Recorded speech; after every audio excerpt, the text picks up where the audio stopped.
The day the aliens came to Earth started like any other. The sun rose over Nebraska's endless fields, and farmers checked their crops as they had for generations. No one expected the massive silver ship that appeared in the clear blue sky that morning. News spread fast. Within hours, every screen on the planet showed the same thing, the elegant curved vessel hovering above the cornfields. Government officials rushed to the scene while military jets circled at a safe distance. The world held its breath, waiting. Dr. Alan Brooks wiped sweat from his forehead as he stood with the hastily assembled welcome committee. As director of the Global Space Initiative, he had prepared for this moment his entire career, though he never truly believed it would happen during his lifetime. Next to him stood Laura Summers, a microbiologist whose expertise no one expected would matter today. Remember, Alan told the assembled team, we represent all of humanity now. The ship descended without a sound, settling gently on the flattened corn. A seam appeared in its smooth surface, widening into a doorway.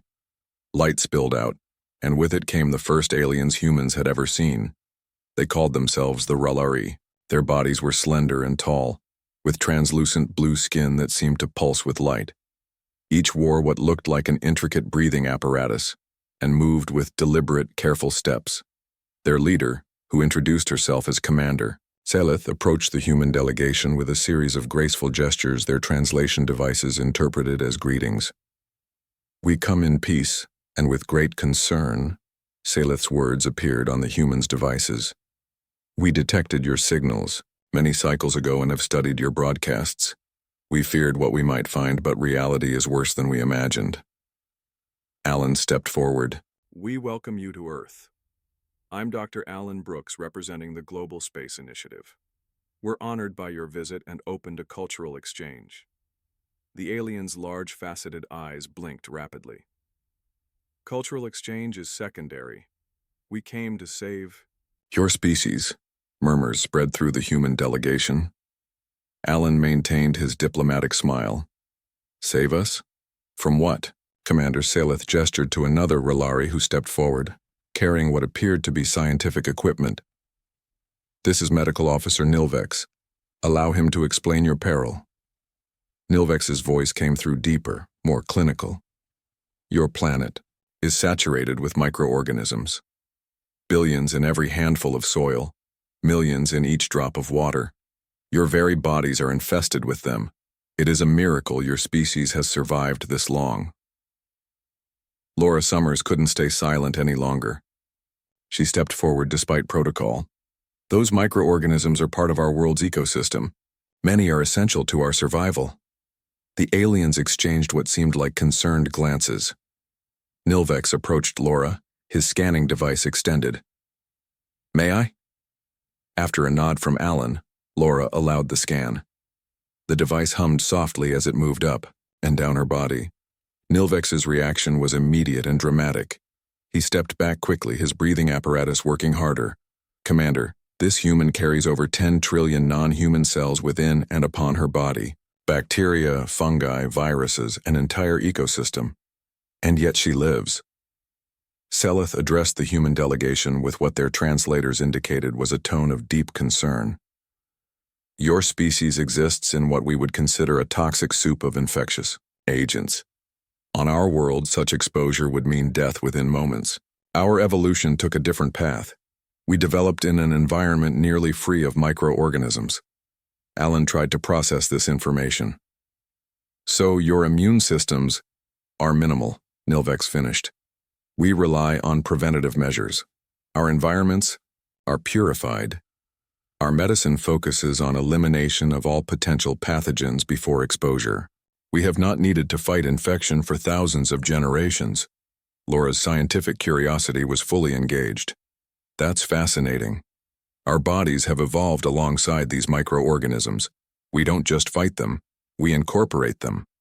Our gut bacteria help us digest food. Our skin bacteria form protective barriers. The R'lyeh medical officer's translation came through as incredulous. You knowingly harbor these organisms? This is not primitive superstition?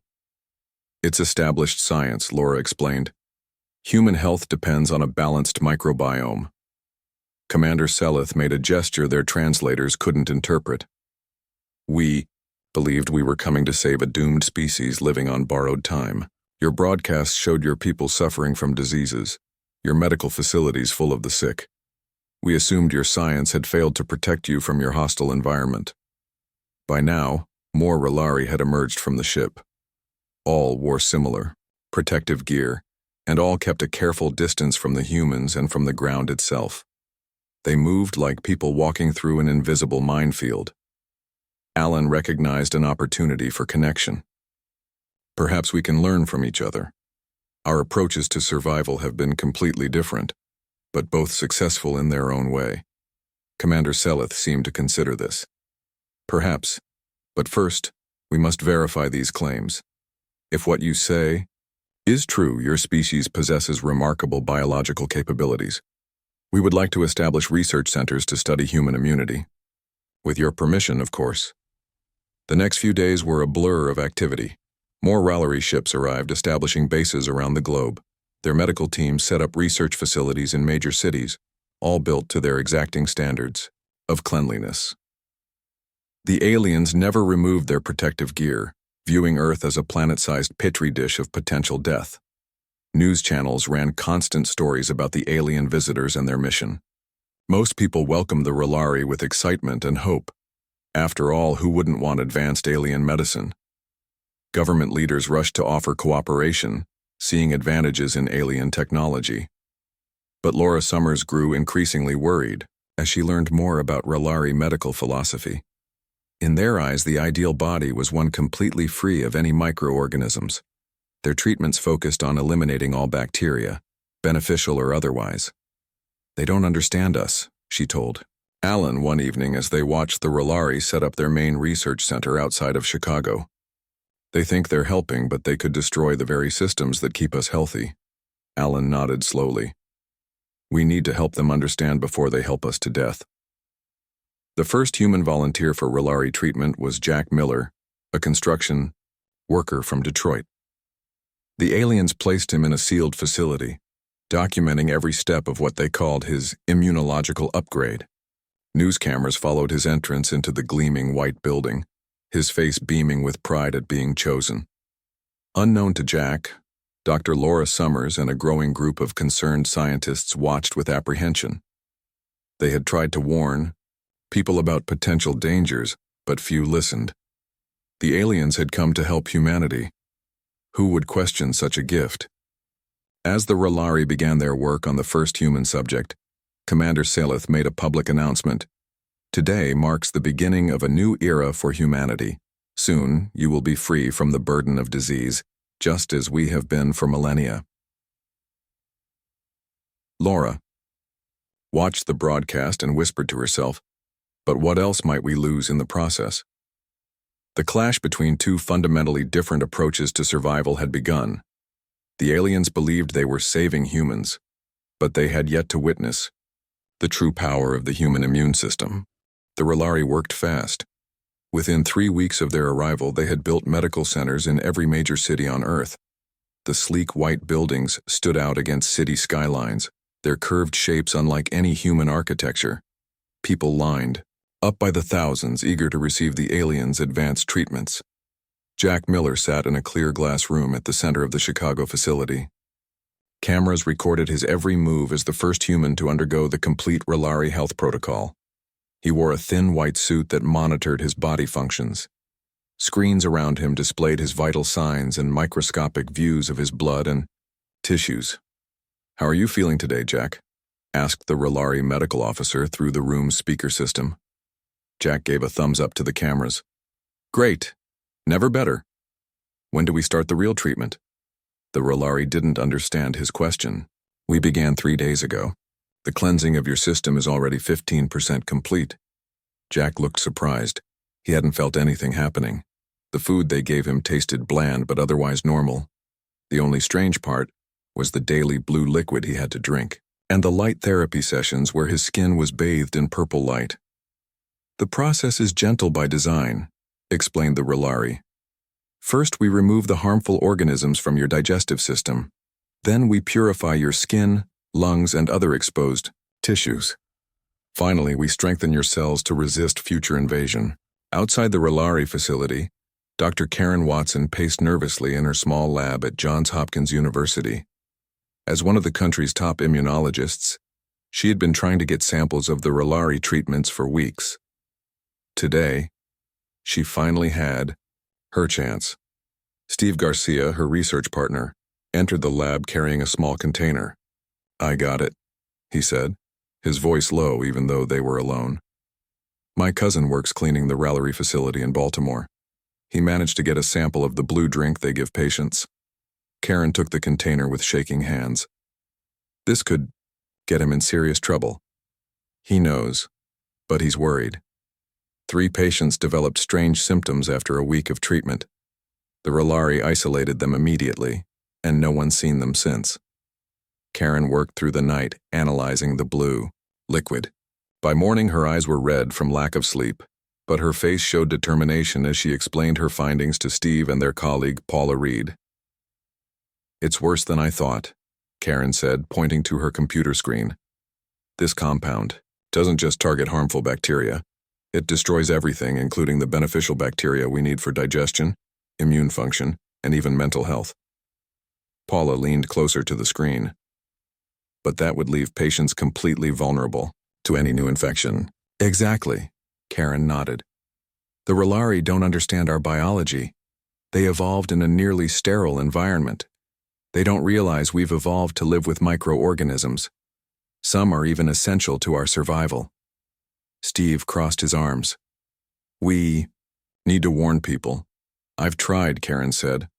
"I've called government officials, news stations, even the military. No one wants to hear it. They're all excited about the alien miracle cure." "Then we need proof," Paula suggested. "Real evidence of the danger." Karen looked at the security badge hanging from Steve's lab coat.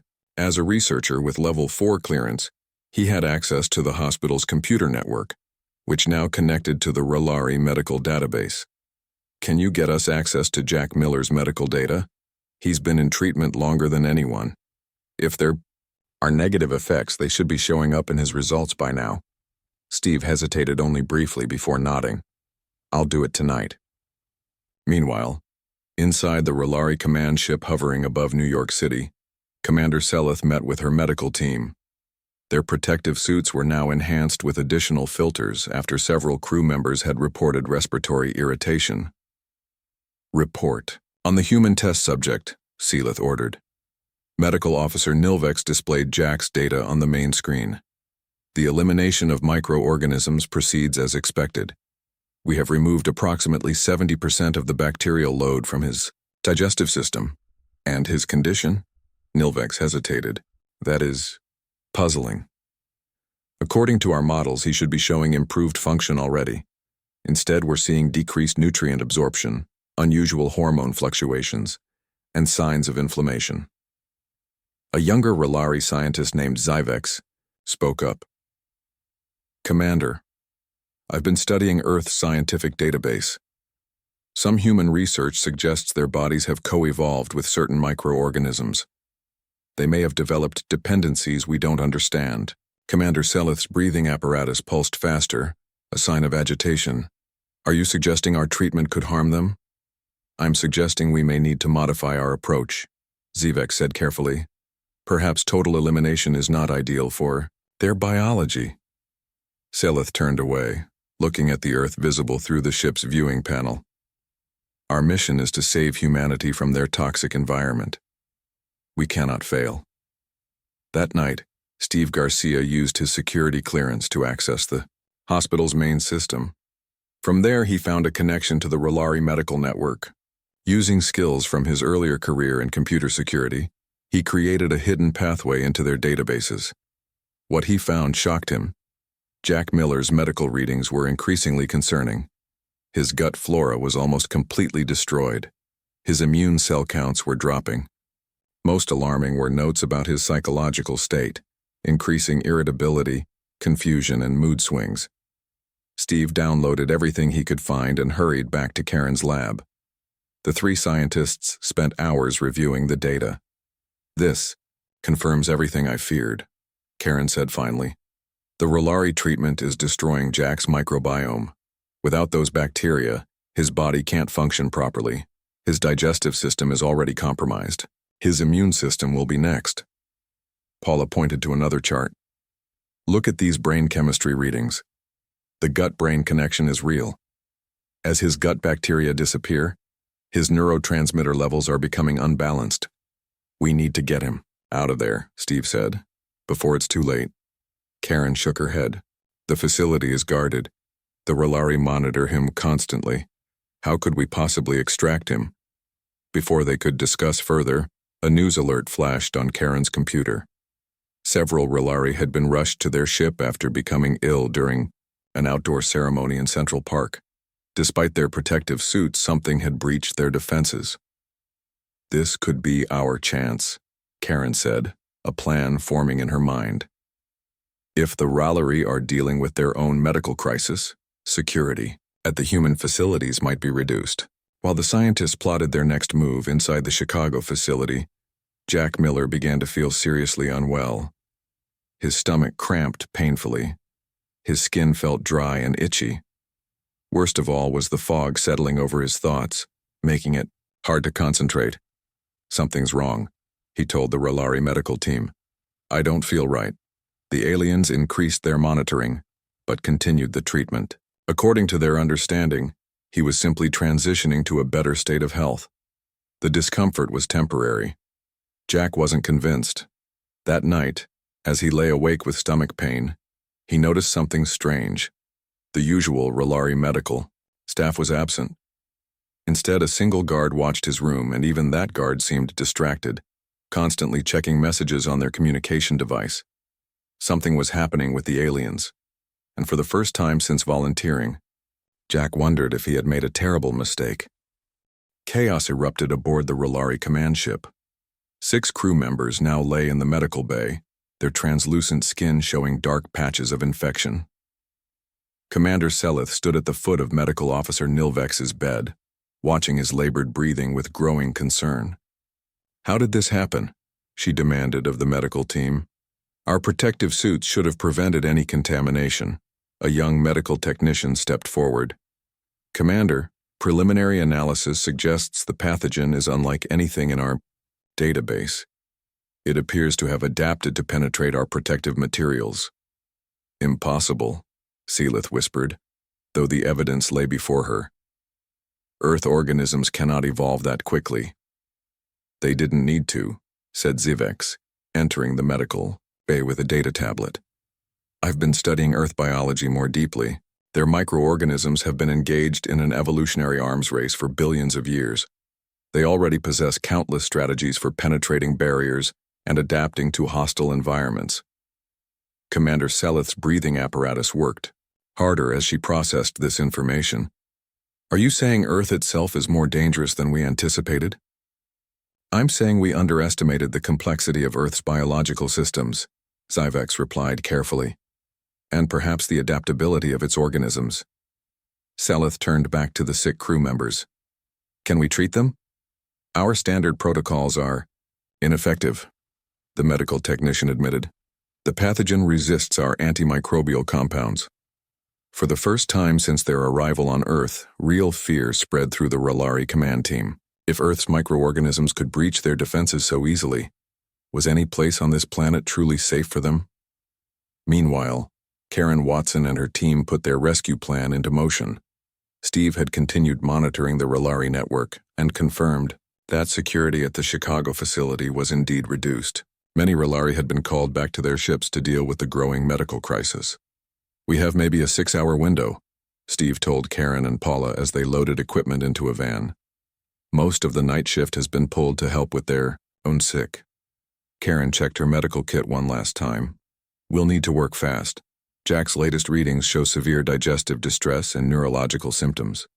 They drove through the night to Chicago, arriving at the Rolari facility just before dawn. Steve used his hacked access codes to enter through a service entrance.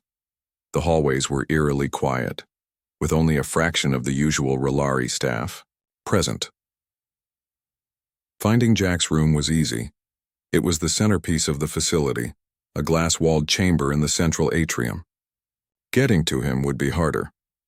2 Relari guards remained at their posts despite the crisis. Paula created a distraction by triggering a minor air filtration alarm in another sector. As the guards hurried to investigate, Karen and Steve rushed to Jack's room.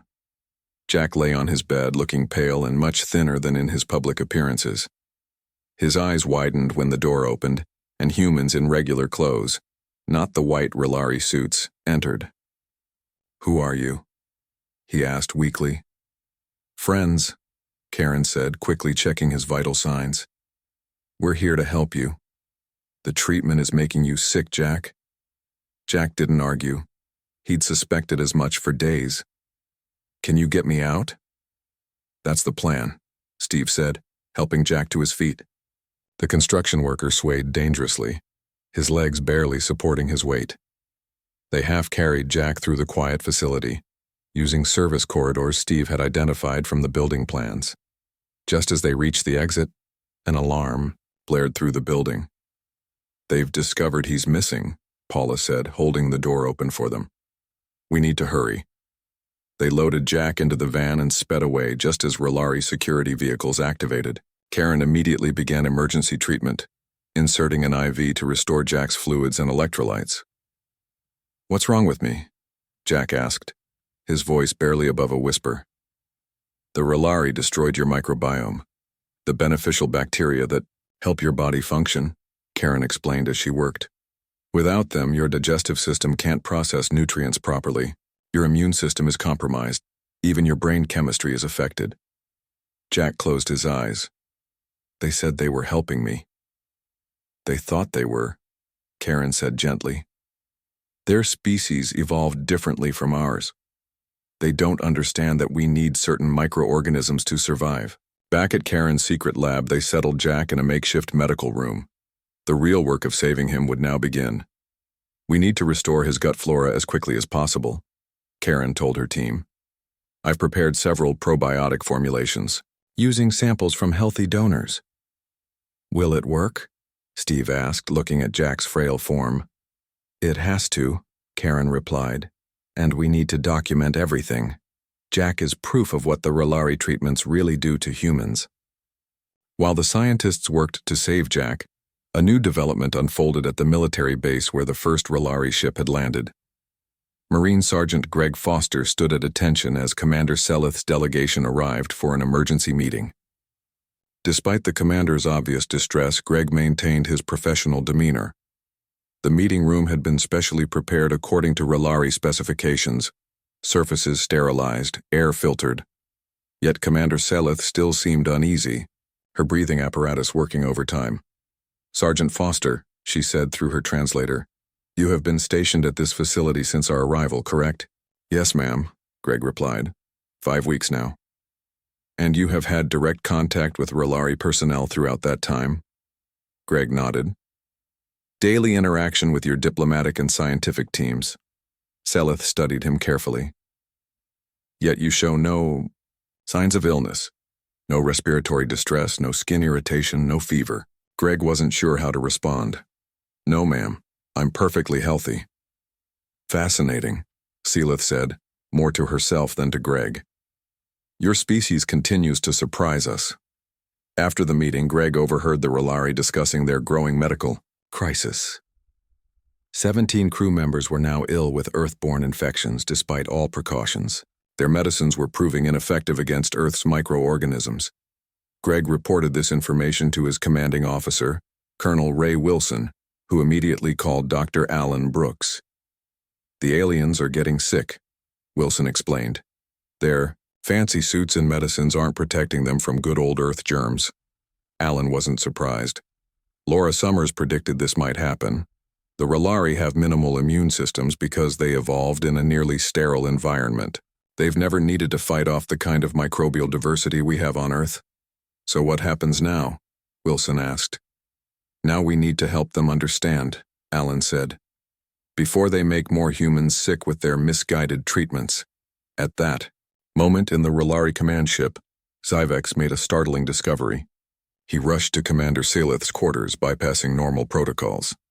"Commander, I've been analyzing the humans who work closely with us. Sergeant Foster, the diplomatic team, the maintenance workers. None show signs of illness despite constant exposure to their environment. Your point? Seelith asked wearily. Their immune systems are actively defending them, not just against a few specific threats, but against anything new they encounter. I've never seen anything like it. Instead of avoiding pathogens as we do, they've developed systems to identify and neutralize them after exposure. Commander Seelith stared at the young scientist. Are you suggesting we've been wrong about humans all along? I'm suggesting, Zivex said carefully, that we may have much to learn from them, especially now that our own methods are failing us.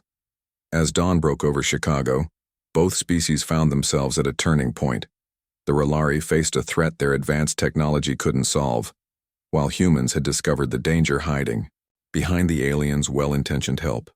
The stage was set for a new understanding, if both sides could set aside their assumptions and truly learn from each other. Ambassador Tralex of the R'lyari stood before the United Nations emergency session, his normally confident posture now stiff with tension. Behind his transparent face shield, his features looked strained. 23 days had passed since the Yagi first R'lyari fell ill, and their situation was growing desperate.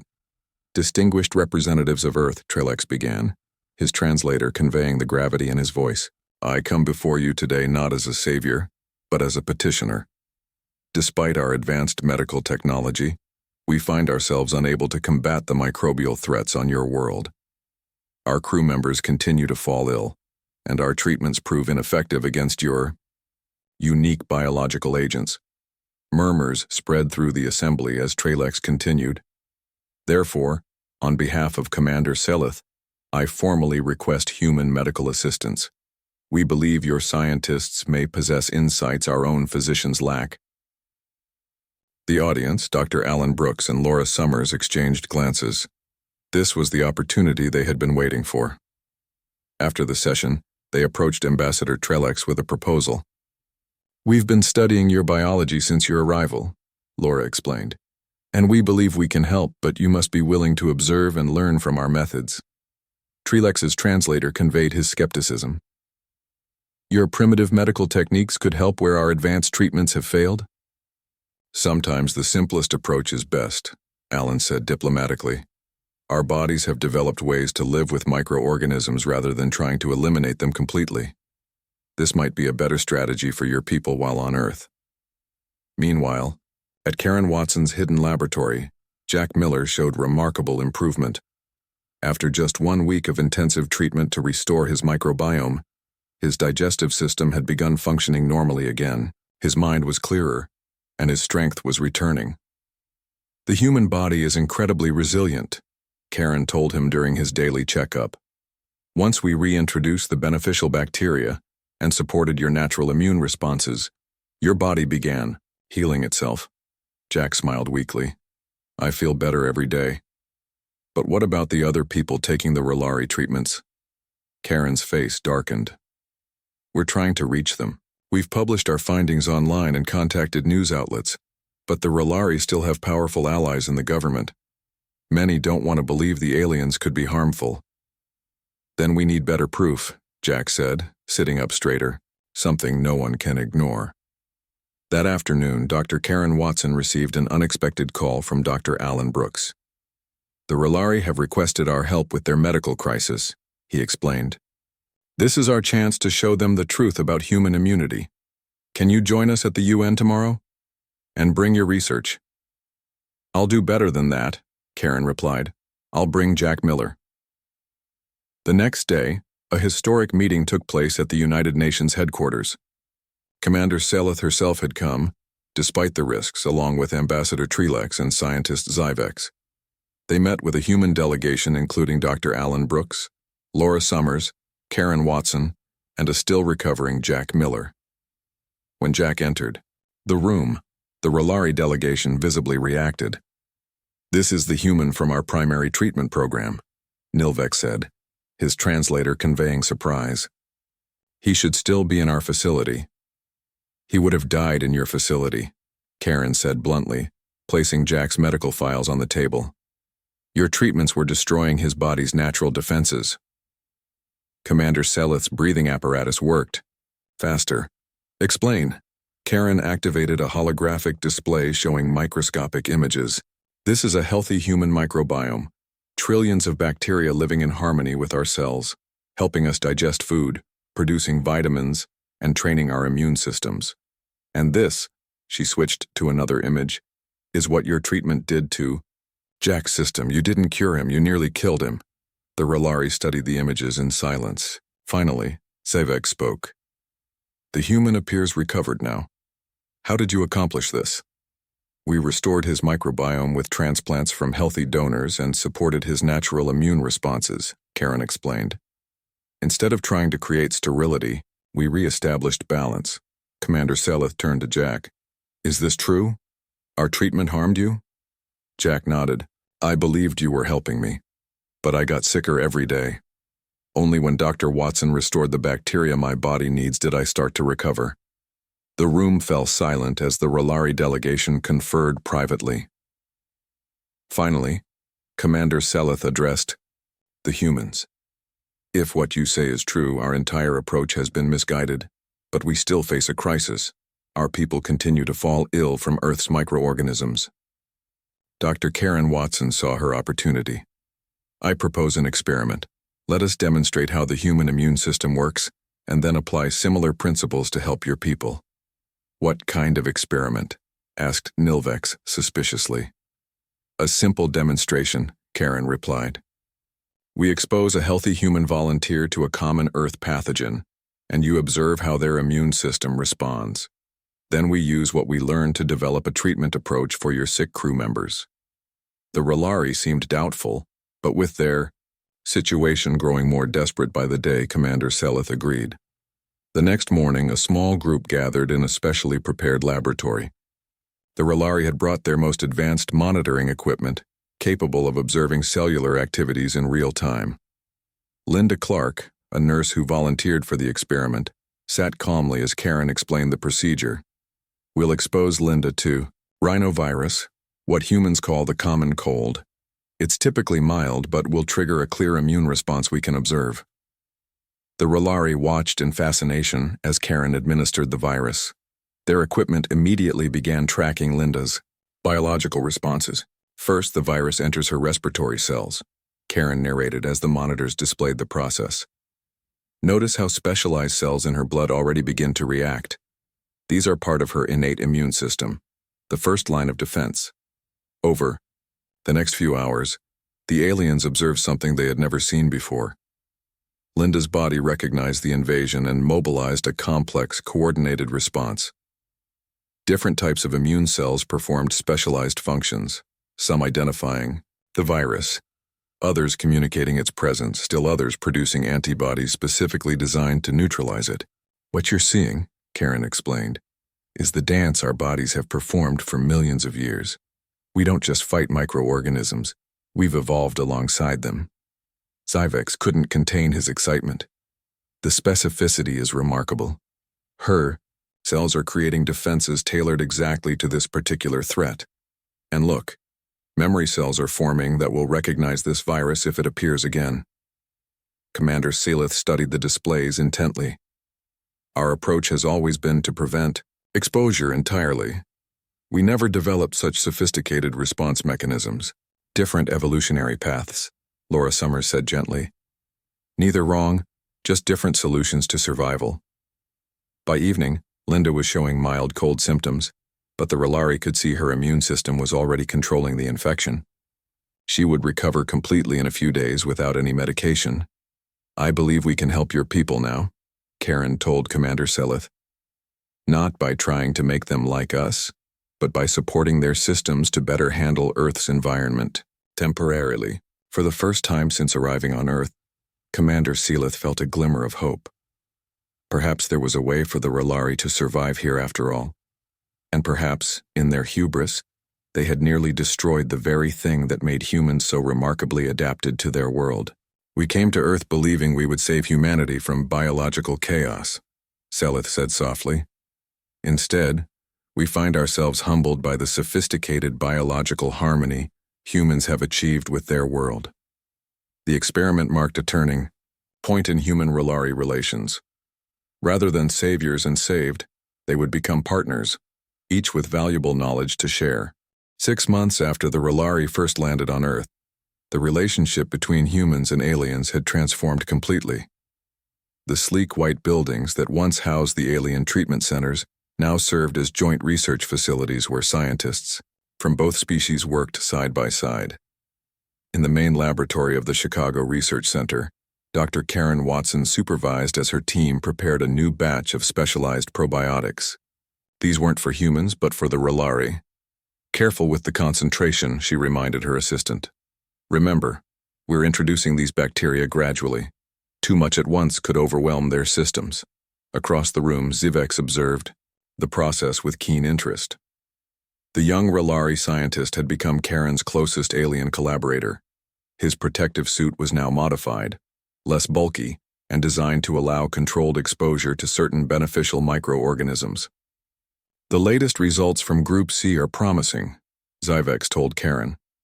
After 3 weeks of treatment, they show a 40% increase in resistance to common Earth pathogens. Karen smiled. That's excellent progress. How are they feeling? Some report mild discomfort, but nothing like the severe reactions we saw initially, Zivex replied. Commander Selith is particularly pleased. She can now spend 3 hours outside her protective environment without symptoms. The breakthrough had come when the human scientists stopped trying to make the R'lyari more like humans and instead focused on helping them adapt in their own way. Rather than introducing a full human-style microbiome, they created a specialized blend of modified bacteria that the R'lyari bodies could tolerate.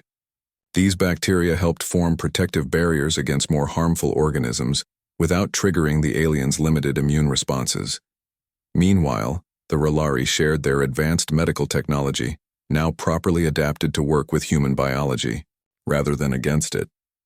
Their scanning devices could detect illnesses days before symptoms appeared.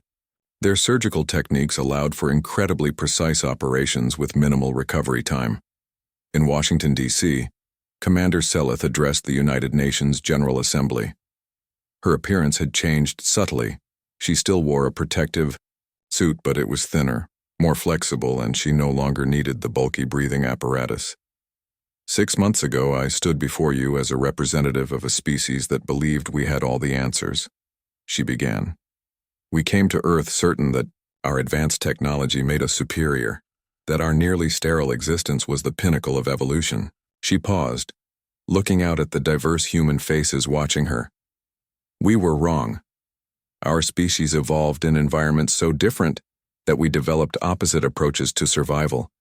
Where we sought to eliminate all microorganisms, you learned to live in balance with them. Both approaches have their strengths and weaknesses. In the audience, Jack Miller listened with satisfaction. His health had fully returned, and he had become something of a celebrity. The man who survived the alien treatment. Now he worked as a liaison between the R'lyari and the general public, helping ordinary people understand the aliens and their technology. After the address, Jack met with Commander Selith and Dr. Alan Brooks in a small conference room. The ambassador program is ready to launch, Jack explained.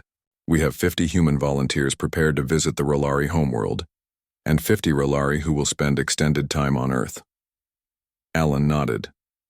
The habitats on your world are complete, with environments that will keep humans safe while allowing meaningful cultural exchange.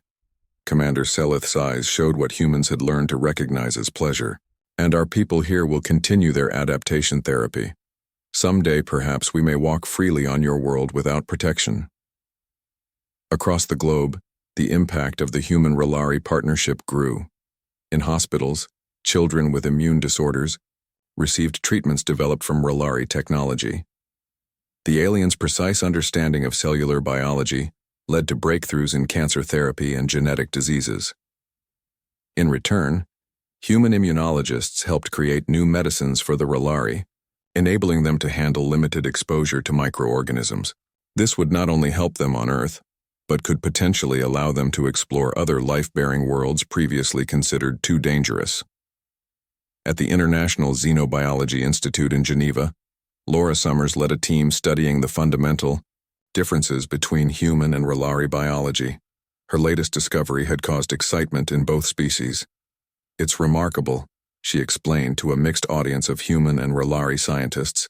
"By studying how human immune cells adapt to new threats, we've developed treatments for several R'lyari genetic diseases previously considered incurable." The most visible sign of progress came 3 months later, when a group of R'lyari children arrived on Earth to meet human children for the first time. In a specially designed classroom with carefully controlled air quality, kids from both species played together under the watchful eyes of scientists and teachers. 8-year-old Ben Harper approached a R'lyari child cautiously. The alien child, named Melix according to the translator, seemed equally curious about Ben. "Does your skin always glow like that?" Ben asked. Melix's translator conveyed the reply, "Yes. Does your skin always have those small dots?" The alien was referring to Ben's freckles. Their conversation continued, each fascinated by the other's differences. The children adapted to each other far more quickly than the adults had, accepting the strange appearances and customs without the prejudices of their elders. Dr. Alan Brooks watched the interaction with satisfaction. "This is the future we hoped for," he said to Commander Seelith, who stood beside him. "Not just tolerance, but genuine understanding." Seelith nodded. "My people have a saying, knowledge comes from many stars. We forgot that wisdom for a time, believing our path was the only correct one." In his office at the Chicago Research Center, Jack Miller received a group of reporters. As the most famous human to experience both the dangers of misguided alien treatment and the benefits of true cooperation, his story had become a powerful symbol. Looking back, he told them, "It's almost funny. The R'lyari came here thinking they needed to save us from our germs. Instead, they discovered that what they saw as our greatest weakness was actually our greatest strength." One reporter raised her hand. "Do you regret volunteering for the original R'lyari treatment?" Jack thought for a moment before answering. "No. My experience helped both species understand each other better. The R'lyari weren't trying to harm us. They genuinely wanted to help.